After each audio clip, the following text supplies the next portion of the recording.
Hello again, fellow Netrunners. Today, once again, I'll bring to you another of my Netrunner rules series. This one covers same priority triggers.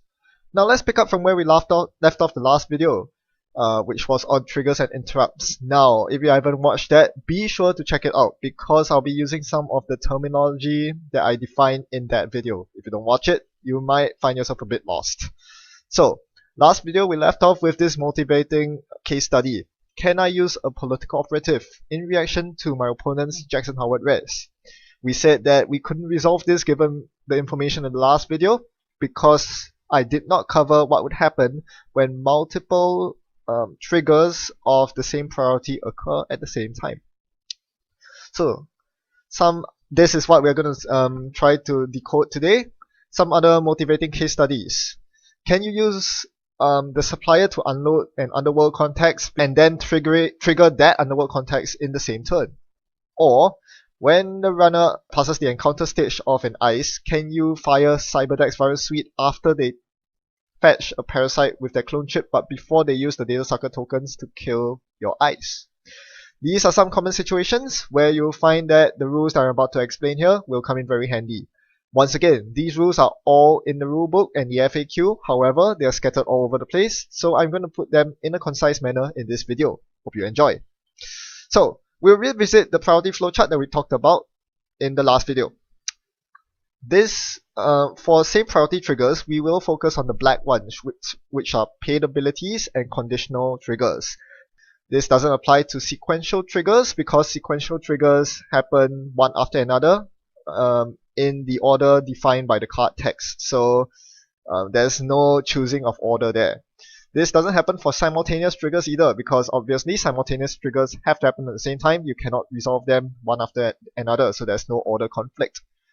And for prevent and avoid abilities, there are no situations where I can think of that the order of resolution comes into play here. So for now, we can only talk about paid abilities, conditional triggers, and how to resolve their order of conflict.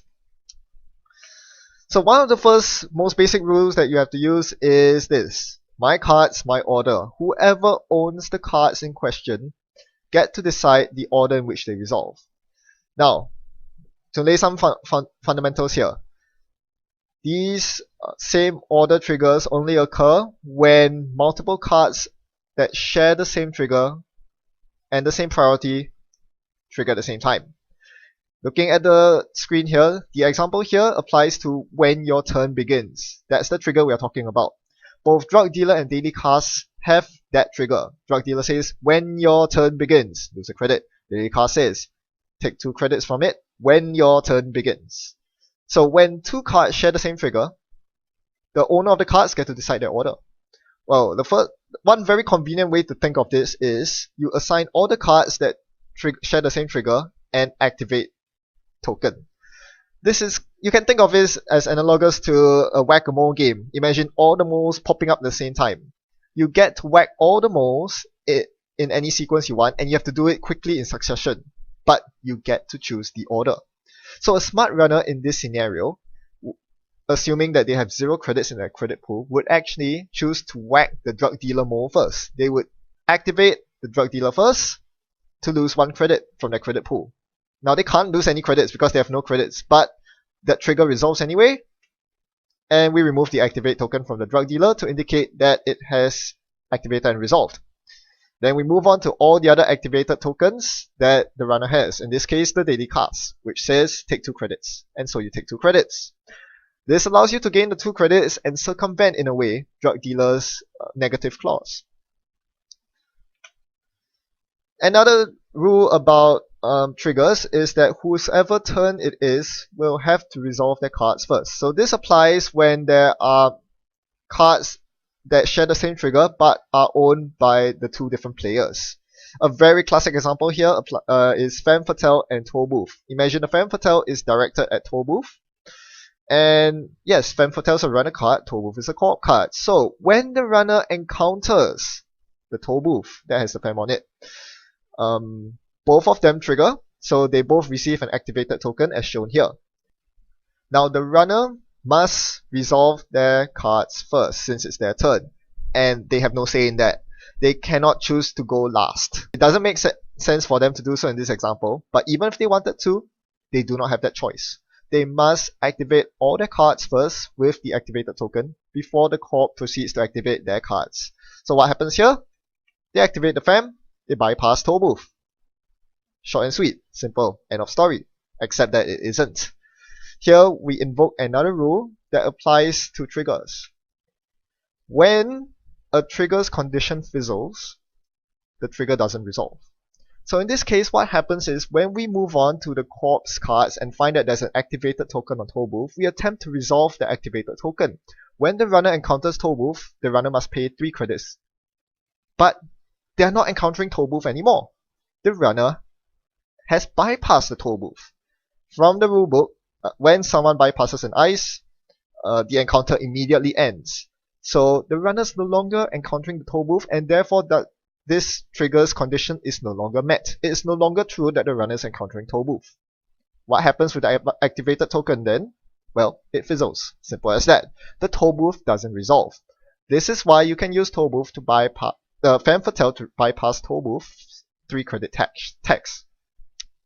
And as a fun aside, if for some reason the runner cannot refuse the corp's offer of running on the corp's turn, the toll booth would fire before the femme fatale because it's the corp's turn. Therefore, the runner can still bypass toll booth, but they will need to pay the 3 credit tax because toll booth fires off first.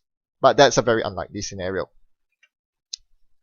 Another example of a possible fizzle of the trigger is when a card gets trashed before its conditional trigger gets to resolve. So say you have an eSwords pawn shop and a wild side. Again, a very classic example from the core set that Noise probably uses. Both of these cards share the when your turn begins triggers. So if the Noise player decides to trigger eSwords pawn shop first and decides to trash their wild side to gain 3 credits, that resolves the activated ability on eSwords, but that also trashes the wild side. So now you move on to the activated token on the wild side, but that token is no longer on a card. It's homeless. It doesn't have a card to refer to. So obviously, it just fizzles. It doesn't resolve. The runner doesn't lose a click, but they don't draw 2 cards either. So that's all fine and dandy. But if you were trying to cheat the system and say, hey, can I fire eSwords pawn shop in the middle of Wildside's resolution? Can I draw 2 cards with Wildside and then fire eSwords to kill the Wildside? The answer is a straight up no. If you have watched my previous video, Wildside's ability is a priority 5 ability. It's a simultaneous ability because it states draw 2 cards and lose click. So you cannot interrupt the priority 5 ability with the priority 3 of eSwords pawn shop. I mean, it's for the better of the game. After all, if you could draw 2 cards each turn and not lose a click, wouldn't that just be completely, utterly broken? Sorry for the digression. Let's move on. Now, so far we have been talking about conditional abilities, those priority 3 abilities, but we haven't touched on paid abilities yet. Now, paid abilities are pretty interesting. They follow the same rules as conditional triggers for the most part. However, remember that these paid abilities are not just trash abilities and credit pay abilities and all those cost::effect abilities. What we have are card raising and agenda scoring, both of which are actions that share the same priority as paid abilities. They are all priority 1. As such, when there is a priority 1 paid ability window, and it is denoted by that symbol that you see on the arrow, the green circular arrow, the blue flower-like thing, and the orange agenda thing. This, on the rulebook, indicates that this is a window for you to use any or all of these abilities. And you can do them in any order you wish. So let's take a very classic example again. Imagine a corp trying to score an Astro Script on a Sansan using another Astro Script token. They can choose to resolve all these cards in any order. They can choose to res the Sansan City Grid, use a hosted agenda counter to move to place 1 advancement token on the Astro Script on the Sansan, they can also score the Astro script all in the same window. You do not have to follow the order that is stated in the three symbols. You do not have to use the green symbol first, followed by the blue symbol, followed by the orange symbol, and then the window closes. That's not how it works. You can mix and match, you can jump between symbols, you can do any combination because they all share the same priority level. Now, here's another point where paid abilities differ from conditional triggers.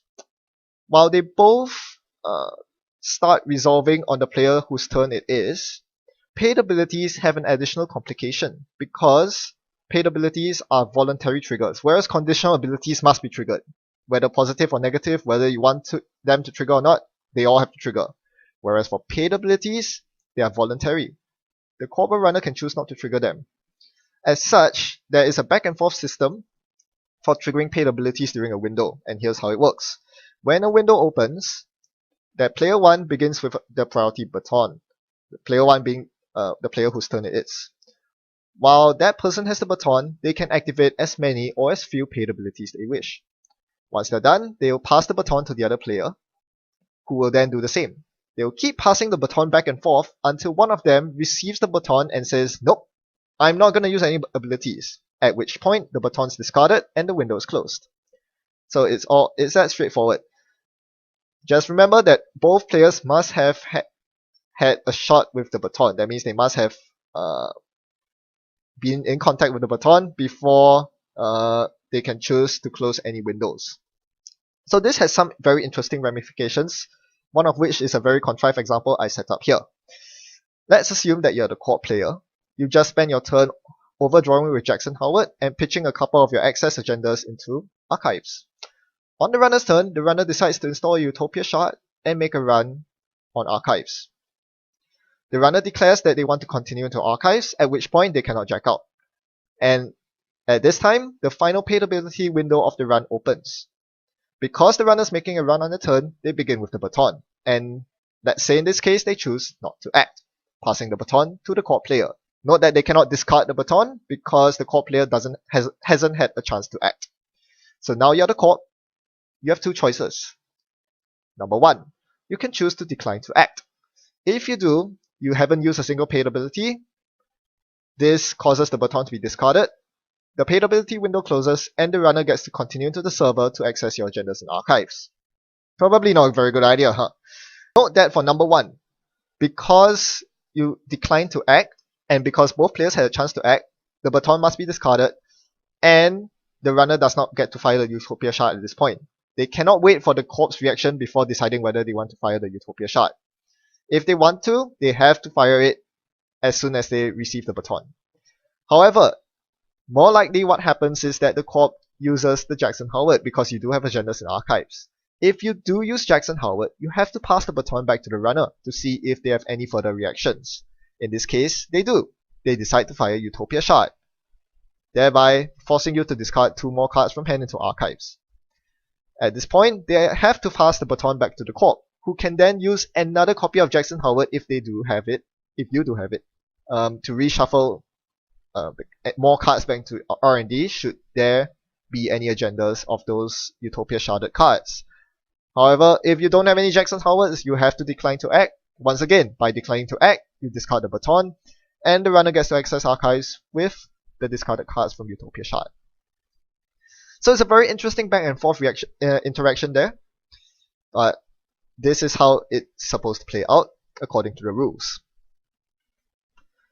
So we've more or less covered all the rules that apply to same priority triggers. Let's look at a very, very complicated example. Probably as complicated as you can get whilst maintaining some semblance of realisticness. This is a Leela Patel versus New Angeles Soul matchup. Leela Patel has her logos and a gang sign installed with an employee strike in play. New Angeles Soul scores a breaking news with a team sponsorship rests on the table, thereby triggering the when you score clause and triggering 7 different cards with the same clause. So a whole bunch of rules questions follow. Now, how do you resolve this? So many triggers. Well, let's do it one at a time.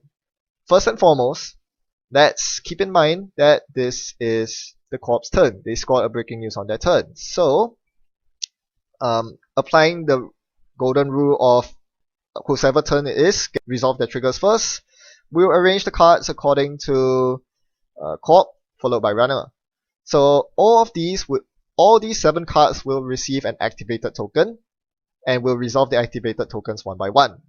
Except that if you have been paying close attention, you realize that there's one card here that doesn't deserve an activated token. That's right, it's New Angela Soul's ID. The ID does not get a token because it has been blanked with Employee Strike. When the text box is blank, there is no trigger. There is no when an agenda scored trigger because it's blank. So what happens? We ignore it. So it doesn't even get to trigger, which answers the first question.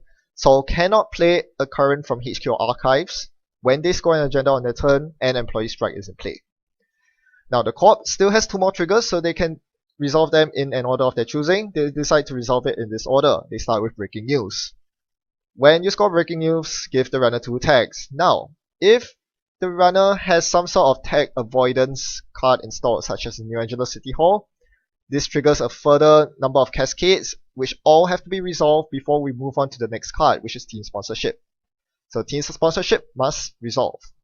As I mentioned, because these are conditional triggers, you cannot choose to hold the trigger back, wait for the runner to resolve the triggers before resolving yours. This is not a paid ability. You don't pass the batons back and forth. You have to activate all your triggers and before you pass priority to the runner, who will then activate all the triggers. So no, Saul cannot use team sponsorship to undo Leela's bounce. Saul must install a card with team sponsorship, keeping in mind that Leela will activate her ID later on and might potentially expose weaknesses to certain servers. So once those 2 are resolved, we are left with the runner cards. Now the runner gets to resolve their cards in their order of their choosing with the same trigger. Employee Strike is actually a card that activates when the co-op scores an agenda, because it says this card is not trash until an agenda is scored. So that triggers Employee Strike goes away. Now, New Angela Soul gets its ID text back. However, because we have already handed out the activated tokens for when an agenda is scored trigger, the New Angela Soul ID does not get to activate. We continue on to Gang Sign. Now, assuming the Gang Sign hits an agenda in HQ, we have more complicated problems.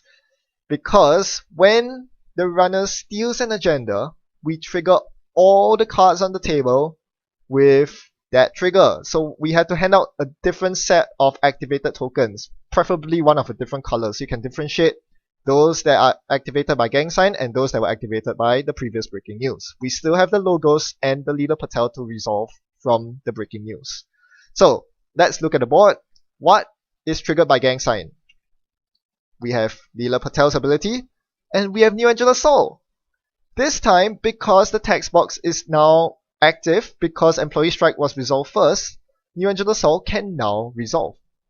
So, because this is a co-op's turn, remember, it's still the co-op's turn, Soul can resolve first. They can play a current of their choosing. Then Leela Patel bounces a card. Remember, you have to resolve this entire tree, or this entire stack of cards on top of Gang Sign before you can move on to the logos and the Leela Patel. So this is what happens when Gang Sign fires before Leela does. It is quite complicated, especially since you cannot lay out your cards nicely like this during an actual game. Hopefully you can keep track of that, or hopefully such a situation won't crop up. So I've come near to the end of my video. Hopefully with me covering most of the rules that you should be aware of, you can now easily answer these questions. Take a moment to think about them, and I'll review the answers shortly. So, can you use pull-up in reaction to a Jackson Howard res? Yes and no. If the co-op decides to say, I res Jackson Howard and immediately use Jackson Howard to shuffle cards from archives, you have no reaction window, because the co-op is still holding the baton when they res the Jackson Howard and choose to sack it. However, if they res the Jackson and then pass the baton to you, you can then sack pull-up. It's that simple. Can you unload Underworld contacts off the supplier? and gain its credit? The answer is no, because when you trigger the when your turn begins triggers, the supplier gets an activate token, but the underworld context does not, because it is hosted on the supplier and does not have its card text active. It is not installed yet, therefore it doesn't trigger, its text box means nothing, and it doesn't get an activated token. By the time you've liberated it off the supplier, it is too late to receive an activated token, and therefore it doesn't trigger on the same turn. For the last question, with a CVS, if the runner decides to install Parasite with Clone Chip after the encounter, they are still holding the baton. Once again, this is a paid ability, so since they're holding the baton, you cannot use paid abilities. They have priority, they will still continue to suck your eyes down, and your eyes will get destroyed before they pass the baton over to you, at which point there's no point sacking the Cyberdex Virus Suite. But that's a very interesting question. Assuming the Parasite was already installed on your eyes, and the runner approaches your eyes, it is very common to see corps res CVS and then purge virus counters. Why can they do this? After all, the runner gets priority, don't they? Because it is their turn. They get to resolve their effect first. Surely they can encounter the ice and then unload all the data sucker tokens before the corp even has a chance to react with Cyberdex Virus Suite. But why is it that you see so many competitive players res Cyberdexes as soon as the runner declares they are going to continue with the next ice to get rid of sucker tokens and force them to suffer the effects of the ice? Well, that is something that I might be able to cover in a future video. It's out of scope of this video, and it has to do with timing structures of the run. For now, that's all I have for same priority triggers. Once again, I hope this video has been hugely informative. If it has, do not hesitate to share it with your friends and fellow Netrunner players. Hopefully we can educate the world and have less of such questions, because they can be easily resolved when you follow these few simple steps to make resolving timing triggers that much more logical and procedural. Thanks for watching, and happy net running. Goodbye.